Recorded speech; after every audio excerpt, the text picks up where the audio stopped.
This is the Kintai Bridge, renowned throughout the world for a beauty and strength that leave a deep impression on those who visit it.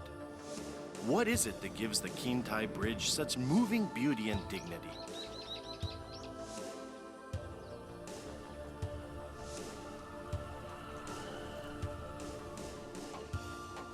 With the Heisei reconstruction of the bridge, we were reacquainted with the wisdom and remarkable skills of our ancestors.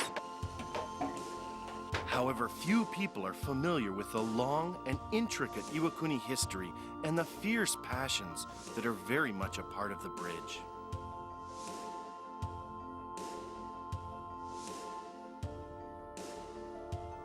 The Kintai Bridge forms 5 graceful arcs above the Nishikigawa River.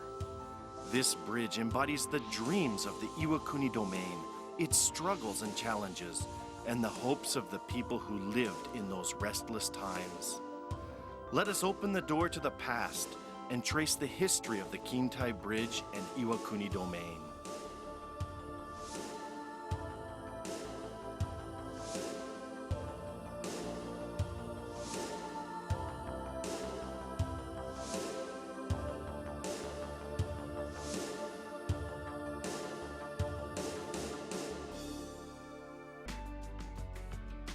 Here, let us take a look at the arch structure of the Kintai Bridge. The bridge is approximately 5 meters wide, with a total length of 193.3 meters. It is composed of 5 wooden spans. The middle 3 are arch spans, and the 2 at the ends are pillar spans, supported by pillars. The length of each arch span and pillar span is approximately 35 meters. The structure of the distinctive Kintai Bridge arch spans is highly original and is not seen in any other bridge in the world.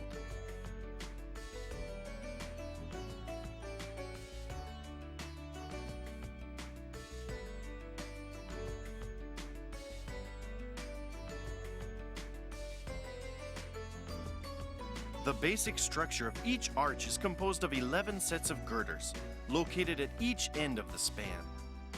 The center contains 2 layers of ridge beams, one composed of large ridge beams and the other of small ridge beams. On top of these girders are wedges which determine the angle of the arch. A wedge is fit between each girder and the next and is bound to the girders with steel bands. These girders are arranged in 5 rows to form one arch. Reinforcement materials, known as reinforcement beams and cross braces, were added 10 years after the bridge was first built in order to further strengthen the arches. Each arch structure is completed with the addition of transverse beams and steady braces that reinforce the bridge in the lateral direction.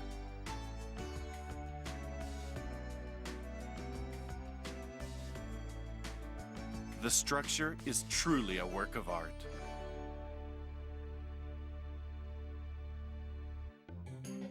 Naturally, construction of the Kintai Bridge would not have been possible without an extremely advanced level of foundation work, surveying, design, and other skills. So how did the craftsmen at that time transfer their skills from person to person? The means of this transfer is known as oral instruction. It is the way that many skilled craftsmen use the spoken language to transfer the skills they had acquired. The passing down of these skills was essential both for constructing the bridge and for repairing it. There are also surviving drawings which show the structures and techniques of the time. However, it was extremely difficult at the time to create a complete record of the techniques used to construct the bridge. Because fine adjustments were needed each time work was performed, oral instruction of these special techniques was the most practical method.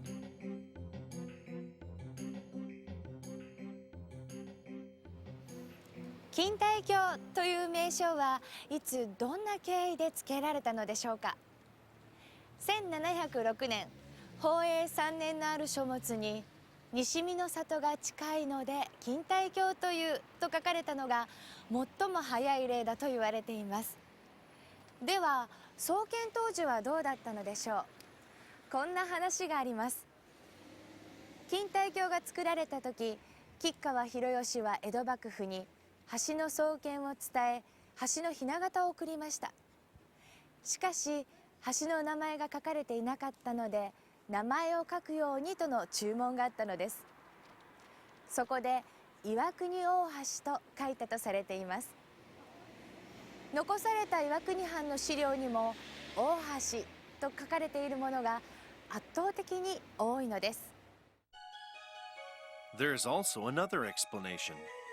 One of the riverbanks which appeared in the book Seikoshi, the book which provided such a large hint for the construction of the Kintai Bridge, was named Sokote. Because this Sokote resembled a brocade sash, it was also called Kintai. This explanation says that when Hiroyoshi heard this story, he decided to name the bridge Kintaikyo, after the Sokote. Among the ordinary people, the bridge is said to have been called by many names, including Ryounbashi, Goryubashi, and Taiunbashi, names which reflected the bridge's great size and elegant shape. However, at one time, ordinary people were prohibited from crossing this bridge. The Kintai Bridge was used only for its original purpose, which was to allow government officials to travel to work. Surviving documents show that ordinary citizens and travelers still used ferries to cross to the opposite bank. Other daimyo and shogunate officials could obtain permission from the Iwakuni Domain to cross the bridge when floods or other reasons made it necessary. Travelers and ordinary people were only able to view the bridge from its base. However, it is said that there were exceptions.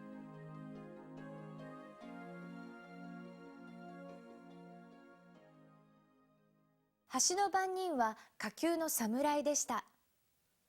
庶民は番人に袖の下、今でいう心づけのようなものを渡して、番人に席を外してもらい、小早く渡って見物したり、最後まで渡りきってしまうことも黙認される場合があったといいます。これは小6の番人の生活を考えた措置だと言われています。誰でも橋が渡れるようになったのは明治時代に入ってからのことなのです。